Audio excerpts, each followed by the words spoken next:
Y'all ready to go? Check 10, 10, 9, 8, 7, 6, 5, 4, 3, 2, 1. Everybody's good. Cool. Good afternoon. Welcome to Granville County Sheriff's Office. First, I'd like to make sure I welcome the Secretary of the Department of Public Safety, Mr. Buffalo. He has been so gracious to accompany and be here with us today. We're here based on the escape that happened yesterday at the detention facility in Butner.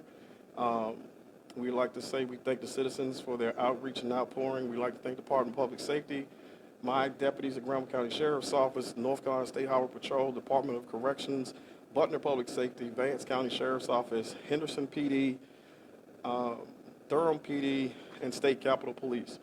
We were instrumental in having the Highway Patrol and its aviation unit be a part of this operation. At 2:20, we got a notice that potential escape from the C.A. Dillon Center, and at which time, 2:25, Granville County Sheriff's Office being in the area set up a perimeter, and at which time we stayed on that perimeter, manned that perimeter, until which time the offender was taken into custody at about 11:05. There were no injuries, no issues, and thanks to the community in which they did to help us with the situation. At this time, I'll turn it over to Secretary Buffalo. Thank you, Sheriff.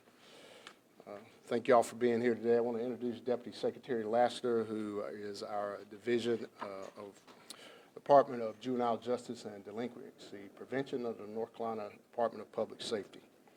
Sheriff Fountain said yesterday around 2:20 p.m., a 17-year-old youth being held at C.A. Dillon Juvenile Detention Center escaped custody. During the next 8 hours, the Department of Public Safety, in collaboration with the Granville County Sheriff's Office, Butner Public Safety, and our partners at the Department of Adult Correction, worked tirelessly to bring this youth safely and back into custody. Whenever an escape occurs at one of our facilities, the safety of the surrounding community, first responders, the victim's family, and the juvenile escapee are the department's highest priority. We recognize that these situations are unpredictable and evolve rapidly. We also know that the juveniles' escapes create a great deal of fear and anxiety in a local community, and that our partners in law enforcement sometimes place themselves in harm's way to protect the community during these situations. At the Department of Public Safety, our mission is to prepare for the worst case scenario, prevent these scenarios from arising, and to protect the citizens of North Carolina. During the next 2 months, we will be conducting mock escape drills at every juvenile facility within North Carolina. These drills were scheduled prior to this event. Our plan is that every juvenile justice facility will be prepared for escapes if they do happen. Every day, the juvenile justice officers in our facilities work diligently to ensure the safety and security of the youth that's in our care and the community as a whole. In addition to supervising youth who reside in our facilities, they are also charged with the physical upkeep of these facilities. Critical security infrastructure is inspected daily, and our facilities undergo a rigorous inspection on a semi-annual basis. These staff members are in the front line of preventing these situations, like the one that unfolded on yesterday. I am proud of the work in which they do daily. Ultimately, the work of the Division of Juvenile Justice and Delinquency Prevention boils down to two things: protecting public safety and helping youth find a better path forward in life. This is a mission we take seriously. When the limits of our system are tested under these extreme circumstances, I am thankful for the strong partnerships we have built with local law enforcement, such as the Granville County Sheriff's Office, as well as our state agencies. In closing, I would like to express my appreciation to Sheriff Fountain and the Granville County Sheriff's Office, the North Carolina Adult Correction Prisons Emergency Response Team, the Henderson Police Department, Durham and Vance County Sheriff's Offices, Butner Public Safety, the North Carolina State Highway Patrol, State Capitol Police, North Carolina Alcohol Law Enforcement, for their role they played in the apprehension of this youth. Thank you as well to the members of the media and the public here in Granville County for helping disseminate important safety information and messages in this community during this incident. At this time, we'll take any questions.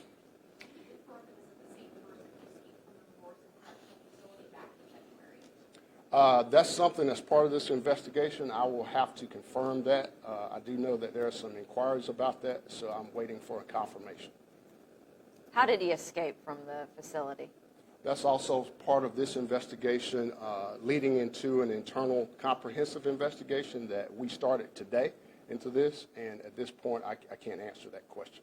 So you can't tell us if the juvenile was out in the rec yard, if he was being transported, none of that information? I can tell you it was during a rec period, but I can't tell you how at this point. How was he found?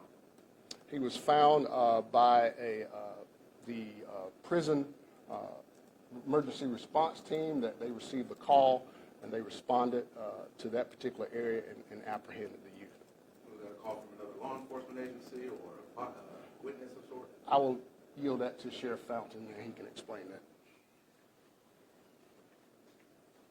During the process in constant communication with the leadership of DPS, we set up perimeter checkpoints. And during the perimeter checkpoints, we also got some actual intelligence of he may be in which location because we had drone technology out. So we waited till it got a little cooler. We pulled all our staff back, set up these checkpoints. And as soon as we started setting up checkpoints around 11 o'clock, he made his way out of the woods onto the highway of Range Road. A passerby saw him, went to the checkpoint, identified that they may be in that area, and we were able to apprehend him without incident. Was he in his prison uniform or Yes. detention center uniform? And Correct. what about the accountability angle here as to, is there anybody within DPS at that youth development center that would be held accountable, a disciplinary action? That's part of the investigation that we're doing right now. So the investigation is doing two things. One is we're looking at any actions by personnel to make sure that they did appropriate actions during the incident itself. But we're also looking at the physical security of the building itself and seeing if there are any physical security things that we need to improve about the building to make sure that this cannot happen again. You know, when he's charged with murder and there were concerns about his behavior, really, like, how does this happen? So that's part of the investigation. We're looking into that right now to find out exactly how this young man got out of the facility. Again, that's taken a comprehensive look, both at the staffing and at the facility itself. Is there belief that he had help, did not have any help? At this time, that will be part of the investigation, but at this time, we don't have any indication that he had help. Where is he now? We won't provide that information because of security. We want to make sure that he is not getting any help in the future, and so we want to make sure that that is remain confidential at this point. Billy, could you talk a little bit about perhaps when the last time an inmate escaped that youth development center? Has there been some in the last, decade or so? Yes, we've had a couple years ago. We had a couple that escaped from that same facility. This is a facility that's been around since the 1960s.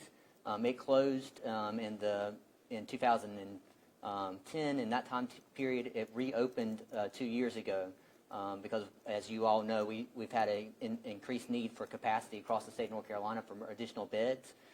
We did do some security enhancements to that facility when we reopened it, but with anything, when you see that there's a problem, you want to go back and make sure that those physical security increases that we made were in the right places, and if we need to do additional things to make sure that that does not happen in the future. Was it closed because of the previous escapes? It was not closed because of that. Actually, the juvenile population had been decreasing for many years until Raise the Age passed, and once Raise the Age passed, our population in juvenile detention has more than quadrupled, and so we've needed additional capacity across the state, and this is one of 3 facilities that has just recently reopened. Was the facility at capacity? It is at capacity, yes. Is it over capacity?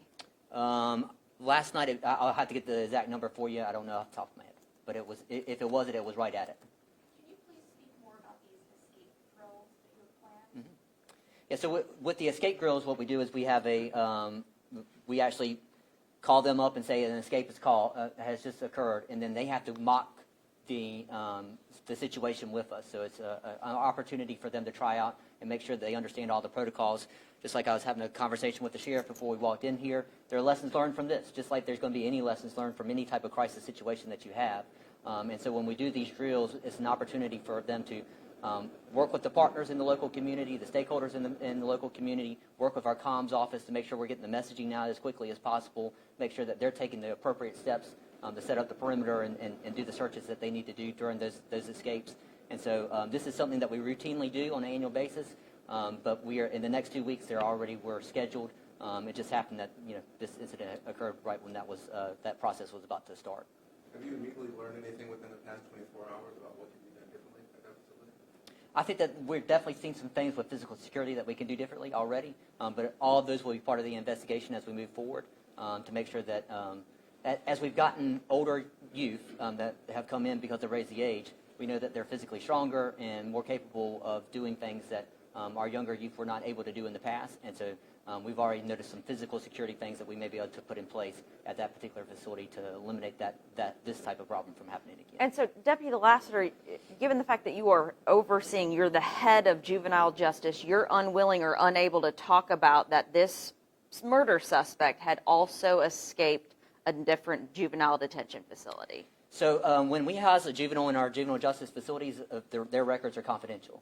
And so I can't speak to his behaviors or things that he may have done in another facility unless it became public that that individual had escaped. And so by the mere fact that there's not a public record out there, you can take into account that if he did escape, it would have been a very short period of time, and we got him very quickly because there is no public record, and so there's no information that I can provide to you because all the rest of that data will be confidential because it will be considered a juvenile record.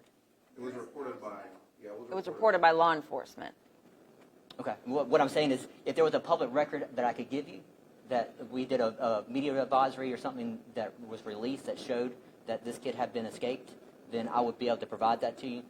Those media advisories get out within the first hour, so if something were to have happened within that first hour and he got caught very quickly, then I can't tell you about that. But I can tell you that that's the situation where those records would be confidential. But if there was a public record that I could give you that shows that there was a media advisory released or something like that, then I would be able to provide that information to you. Perhaps you, Sheriff, can you speak to Zane's condition when he was found? I mean, it's obviously a wooded area. He wouldn't have to be in some sort of hiding. He was in a wooded area, just minor scratches, bruises. He was fine, coherent. He did not resist once he was approached by law enforcement. He was taken into custody, and we put him back inside the facility till the determination could be to rehouse or what we were going to do with him. The PERT team did a great job last night. All the people involved did a great job. And he didn't make any comments or statements, and we didn't ask him anything. We just took him into custody, and we called the boss, I would call Mr. Buffalo, and we just did our jobs. And that's all we did. Did he have anything on him, any contraband, any weapon of any sort? No, ma'am.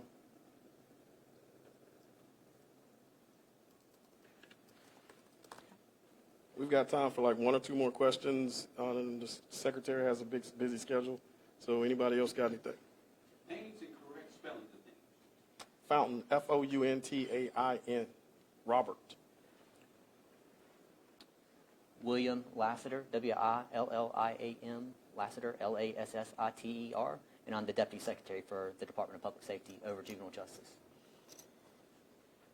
Eddie, Eddie, Buffalo, Buffaloe. Sheriff, I do have a question regarding something else. Can you tell us about a shooting on NC 96 that allegedly began as a road rage incident? Yes, ma'am. This morning, road rage incidents, one vehicle followed another. Ended up in a rear end. The driver of the truck got out of his vehicle to check the condition. The driver of a black Mustang that we're continuously looking for fired several rounds, I think striking him in the ankle or foot area, and fled off. So at this time, we are going to push out something in reference to that vehicle description, but we wanted to make sure we got all of our ducks in a row before we release anything to the public besides what we initially have. But it came out as a road rage incident. When we got there, we found out it was a shooting. Anything else? Lastly, for Secretary Buffalo, just within the last couple of weeks, there was another incident out of Orange County where an inmate escaped DPS custody. Is there anything to be said about this now being the second one in nearly just as many weeks? That's our sister agency, the Department of Adult Correction, which we partner with, and that particular escape is in a comprehensive review, being on the authority of Secretary Ishii with the Department of Adult Correction as well. Thank y'all. Thank you for coming. If you have any further follow-ups, we'll be able to send out a press release through Terry Hobgood and through the Secretary's office. Any other questions, you can address him